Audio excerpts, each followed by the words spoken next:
Nvidia staff shouldn't have chosen passwords like these. So check this out. Last month, the Lapsus hacking group, which I believe is the 16-year-old kid or 17-year-old kid from the UK, unbelievable, stole up to 1 terabyte of internal data from the graphics card maker Nvidia. And so it goes on to talk about this. And so here's the funny thing. So Nvidia passwords, that you can look this up. So the top 10 passwords that the Nvidia, this is a huge company, right? Employees had into their passwords. Nvidia, the company name. Nvidia 3D. Let's see. Welcome. Password. My Nvidia 3D. QWERTY, QWERTY, September. I don't know why September. It is my favorite month, but I don't know why that one. But the point is, this is a very large company, no doubt. They do security awareness training. No doubt they help people understand how important passwords are. And those are the, if they can be broke, that's the easiest way in, right? And so they helped them with that. And then still, they're using the company name. That's the funniest one. The number one and two is Nvidia and Nvidia 3D. So a lot of the employees are using the company name in the password. Don't do that. Oh my gosh, don't do that. This is why so many breaches ultimately come back to people, right? Because people are making this decision. So you train people, you try to help them make the best decision. Then you find out, oh, they did this. You got to train them again. You got to try to put technical controls in place that prevent them from using these words. But who would have even thought about this, right? And so that's where we got to stay on top of these things. And then, here's the 16, 17-year-old kid from the UK, Lapsus, taking advantage of it. And that's what we're in, right? The bad actor is just constantly moving, and we have to be constantly moving one step ahead. Like, it just constantly moving. They're changing, we're changing. Like, this stuff never stops. And that's why it's important that you don't take a haphazard, ad hoc approach to your cybersecurity. You don't read an article and then knee jerk, oh, everybody needs to change the password because I read this article. That's great. You'll wear people out doing that.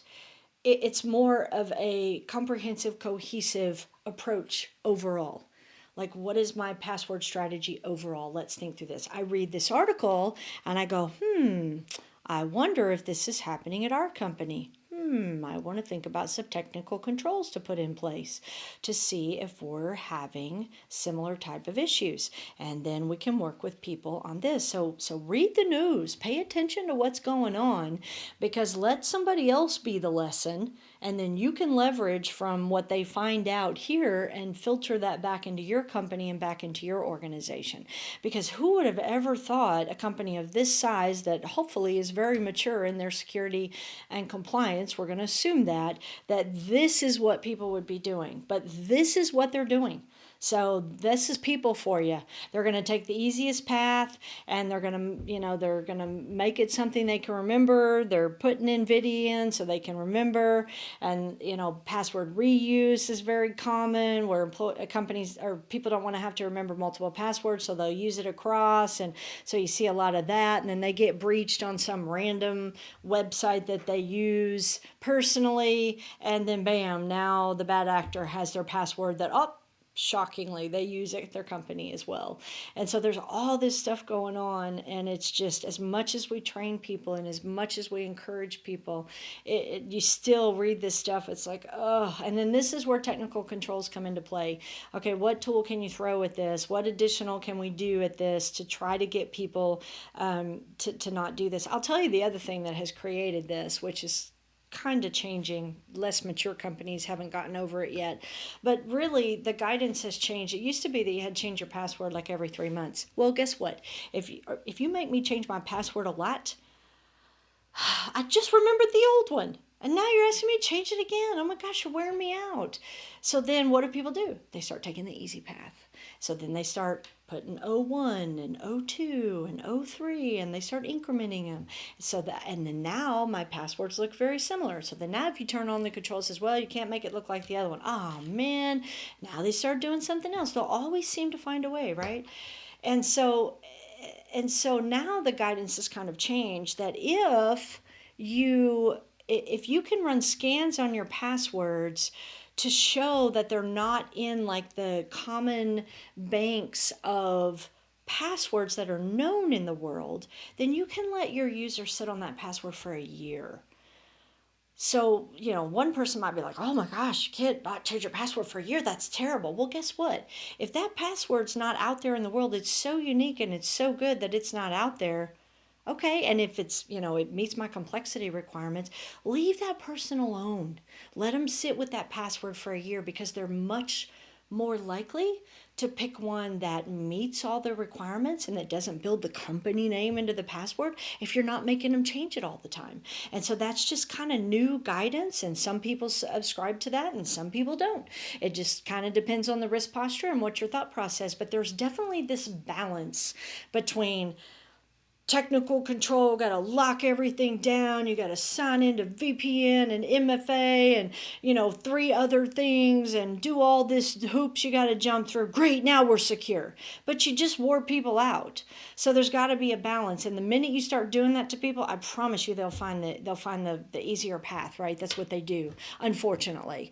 And so we want to kind of hit that balance of, yes, we need to be secure. Yes, we need to understand our risk posture. Yes, we need to mitigate that and bring that down to an acceptable level. But we got to remember people are running this stuff too. And if we make it too difficult on them, they start to do crazy stuff like keep their passwords in a notepad. That never happens. Haha. Oh, flip the keyboard over and oh, look, the password's written on a sticky on the under keyboard. That never happens. Yes, it does. And so that's what we push people to. And then there's no security in that, right? We can put all of these controls in place. We wear people out. They find ways around it because they will, then all of these controls are for naught, right? And then if we put so many layered controls, some companies think everything needs to be locked down. Every last thing needs to be locked down. Well, that's great. And if everything is of such a risk level that you need to do that, like especially in healthcare space, you get a lot of that, that's fine. But you're going to wear people out too. And if you have a salesperson out there that's just trying to sell and send email to clients and they don't have access to anything, don't wear them out. Having to have all these different layers and half the time they don't work, and it's just frustrating. And so there has to definitely be this balance. You want to build a good cybersecurity program. You want to have good technical controls in place. You want to follow the latest guidance, but you also got to realize people are your weakest link and they will always take the easiest path. And they're trying to do a job too on top of it. People don't talk about that. They're actually trying to get their job done.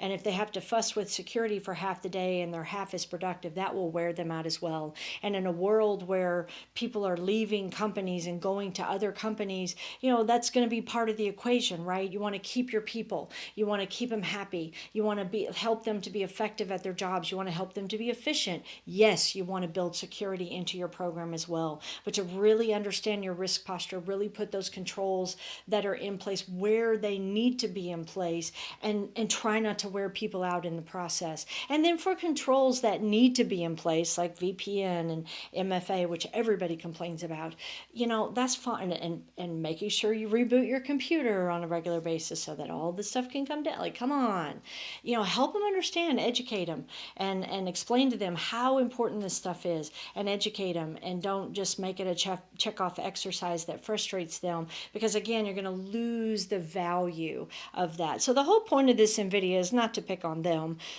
is really just to say that this Lapsus group has popped out. This is it's not really new, but they're doing a lot of social engineering. They're like heavy social engineering. So they're really going after people. We already know people are the weakest link, and that's exactly what they're going for. And then using a lot of social engineering, which unfortunately can bypass some of the technical controls that are in place.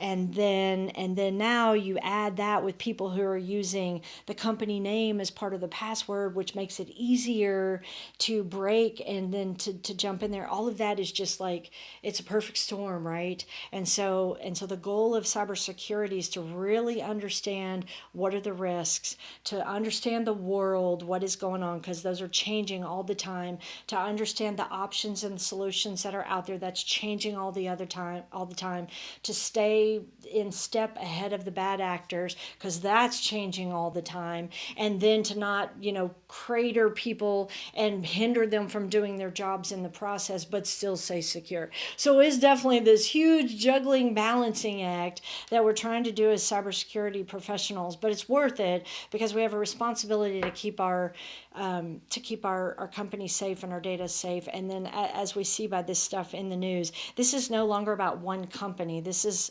all of us, right? It's a society thing. These guys will go after whatever they can go after, which typically does not isolate to one company. It starts to permeate, and then from this they're able to get to this and able to get to this, and they're breaking these passwords, so now they're able to steal people's identities, and it starts to creep. And that's not a social problem, right? That's a problem for all of us. And so that's where these articles are so super important. So spread the word. Please share this article so other people can hear and kind of have a mindset about these things that we read in the news. And then subscribe to the channel because we post videos many times a week and try to stay up with the current news.